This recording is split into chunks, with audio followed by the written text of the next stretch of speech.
Next topic है basis of classification of non coordinate and coordinates. यानी कि non coordinate और कोऑर्डिनेट जीवों के वर्गीकरण के लिए आधार क्या है, किस आधार पर इनका वर्गीकरण किया गया है। वर्गीकरण के लिए ढेर सारे की कैरेक्टर्स बनाए गए और उनके आधार पर वर्गीकरण किया। प्रारंभ में वर्गीकरण जंतुओं में समानता के आधार पर किया गया, लेकिन ऐसा वर्गीकरण कृत्रिम वर्गीकरण कहलाया। एक वर्गीकरण जो जंतु के उद्विकास को दर्शाता है उसे हम प्राकृतिक वर्गीकरण कहते हैं। वर्गीकरण के लिए कोई भी कैरेक्टर लिया जा सकता है, जैसे बिन्स की उपस्थिति। अगर इस आधार पर हम देखें तो जंतुओं को दो भागों में बांटा जा सकता है। एक तो वे जंतु जिनमें विंग्स पाए जाते हैं और जिनमें उड़ने की क्षमता होती है। दूसरे समूह में वे जंतु आ जाएंगे जिनमें विंग्स अनुपस्थित होते हैं और जिनमें उड़ने की क्षमता नहीं होती है। लेकिन ये जो लक्षण है कोई नई फ्रीक्वेंसी के आधार पर नहीं है। इनको वर्गीकरण को सही तरीके से बनाने के लिए एक स्पष्ट की कैरेक्टर दिए थे, जिसमें पहला की कैरेक्टर था नंबर ऑफ सेल।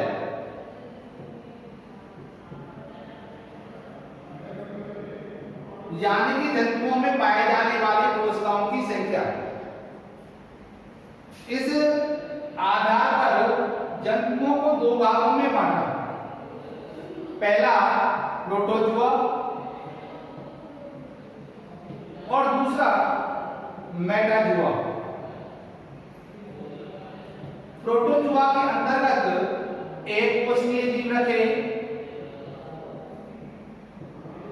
एक कोशिकीय जंतु रखे और मेटाजुआ के अंतर्गत बहुकोशिकीय जंतुओं को रखा। दूसरा की कैरेक्टर लिया था ग्रेड ऑफ ऑर्गेनाइजेशन।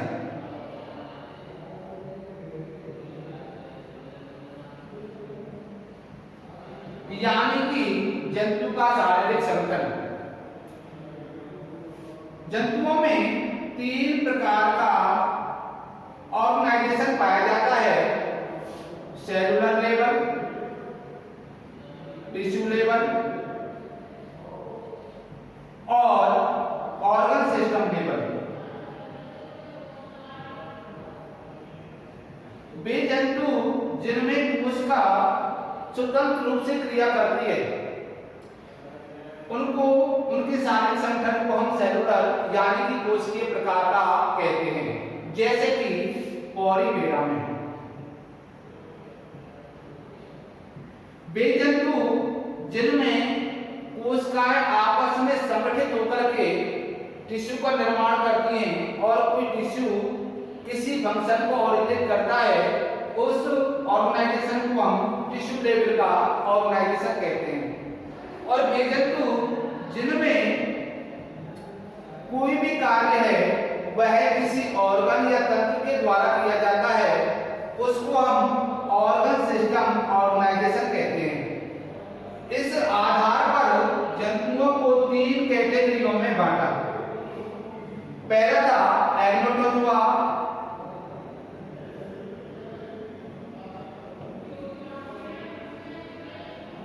इसके अंतर्गत मीसोजुआ को रखा,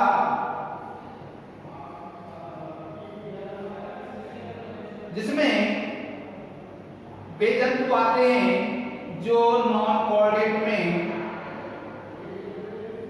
पैरासाइट होते हैं, परजीवी होते हैं। दूसरे में पैराजुआ को रखा, जिसके अंतर्गत पॉलीमेरा को रखा गया है।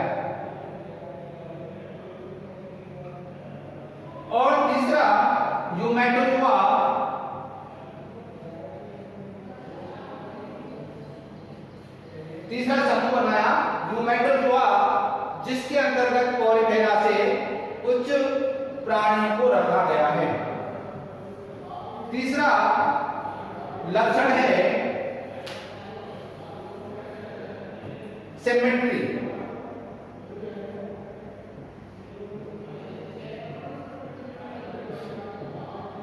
यदि किसी जंतु को किसी अक्ष से काटा जाए और कटे हुए भाग दोनों यदि समान होते हैं तो उस जंतु को हम सिमेट्रिक जंतु कहते हैं, यानी कि सममित, उसे हम सममित कहते हैं। किंतु यदि कटे हुए भाग समान नहीं होते हैं उसे हम असममित कहते हैं।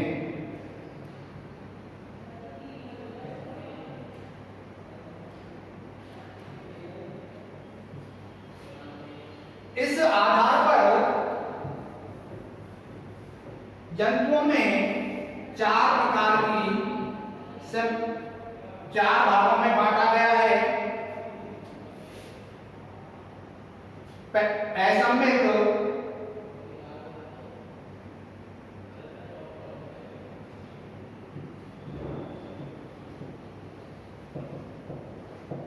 यानी कि जिनके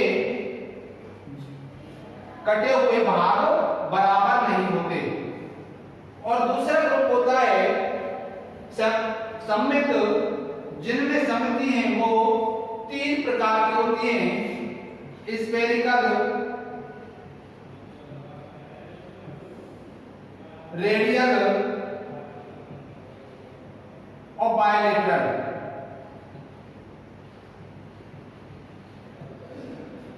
वे जंतु जिनको किसी भी अक्ष से मध्य रेखा से काट दिया जाए और कटे हुए भाग यदि समान होते हैं तो ऐसे जंतु, ऐसी सिमेट्री को हम स्फेरिकल सिमेट्री कहते हैं। और इस प्रकार के जंतु हैं वो गेंद के समान होते हैं। ठीक है, वे जंतु, इसमें ये सिमेट्री है वह मेनली प्रोटोजोआ में पाई जाती है, और प्रोटोजोआ में भी रेडियो एरिया के कुछ सदस्यों में उपस्थित होती है। तीसरा है रेडियल, यानी जंतु को किन्हीं दो अक्षों से मध्य रेखा से काट दिया जाए और कटा हुआ भाग यदि समान है तो उस प्रकार के सिमेट्री को हम रेडियल सिमेट्री कहते हैं। यानी कि जंतु को अगर लंबवत काट दिया जाए अथवा जंतु को अनुप्रस्थ रूप से मध्य रेखा से काट दिया जाए तो कटे हुए भाग बराबर होते हैं तो उसे हम रेडियल सिमेट्री कहते हैं। जब किसी जंतु को सिर्फ लंबवत रूप से किसी एक अक्ष से काट दिया जाए और कटे हुए भाग समान हो, किंतु किसी अन्य अक्ष से काटने पर कटे हुए भाग यदि समान ना हो तो ऐसी सिमेट्री को हम बायलेटरल सिमेट्री कहते हैं। सिमेट्री के आधार पर जंतुओं को दो समूहों में बांटा गया है।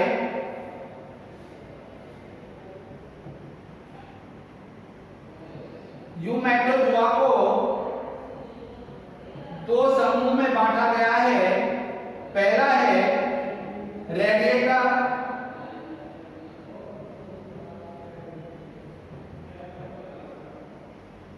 और दूसरा है बायलेटेरिया।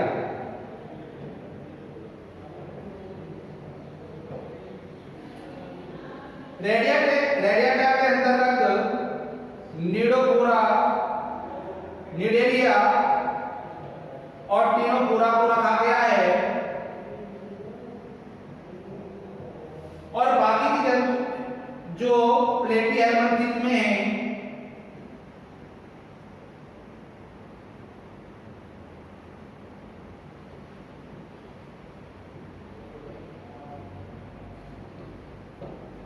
और बाकी के जंतुओं को बायोलैबोरेटरी में रखा गया है। कैरेक्टर है सीलो।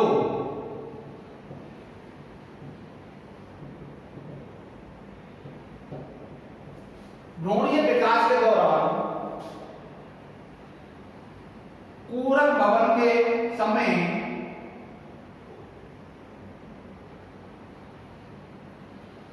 भावी एंडोडर्म में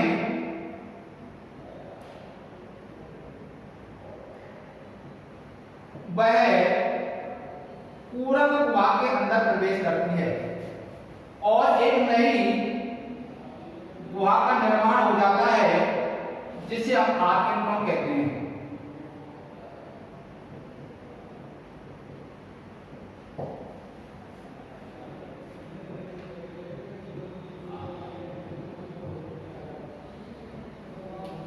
उसके पश्चात पूरक गुहा में कोशिकाएं आकर के गिरती हैं और ये कोशिकाएं मेसोडर्म का निर्माण करती हैं। ठीक है, जो आर्कियन की वृद्धि है यह एंडोडर्म का निर्माण करती है। बाहरी कोशिकाएं वह एक्टोडर्म का निर्माण करती हैं।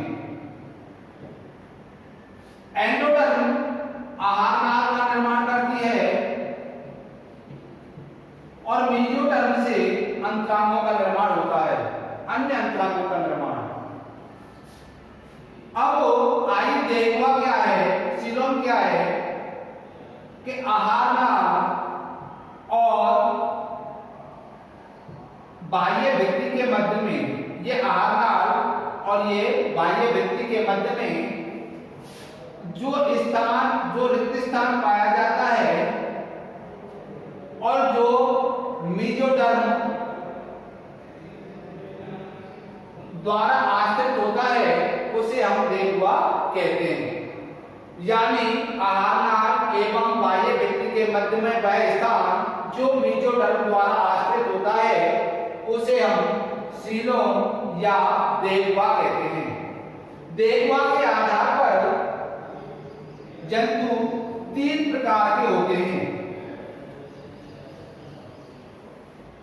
नंबर 1 एसिलोमेट,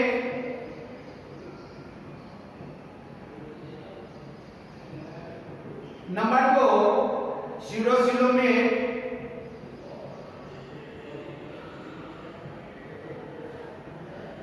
और नंबर 3 सिलोमेट।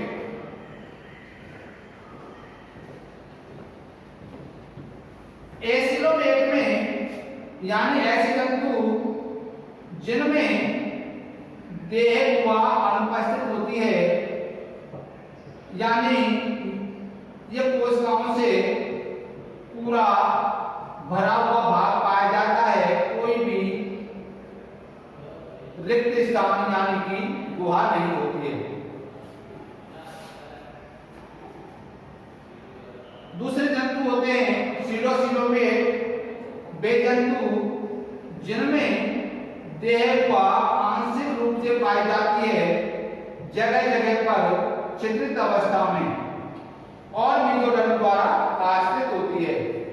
तीसरे वे जंतु होते हैं सिलोमेट, जिनमें देह गुहा विस्तृत रूप से उपस्थित होती है और चारों तरफ से मेसोडर्म द्वारा आश्रित होती है। ऐसे जंतुओं को हम सिलोमेट कहते हैं। एसिलोमेट में प्लेटियलमंथीस,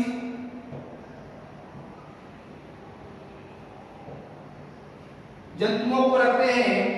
स्यूडोसिलोमेट में एस्केरिस शामिल है, यानी एस्केरमंथीस,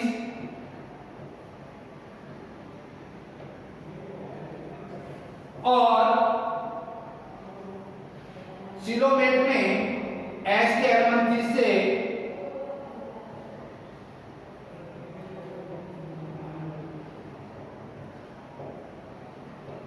कुछ संघ के जंतु सभी शामिल हैं।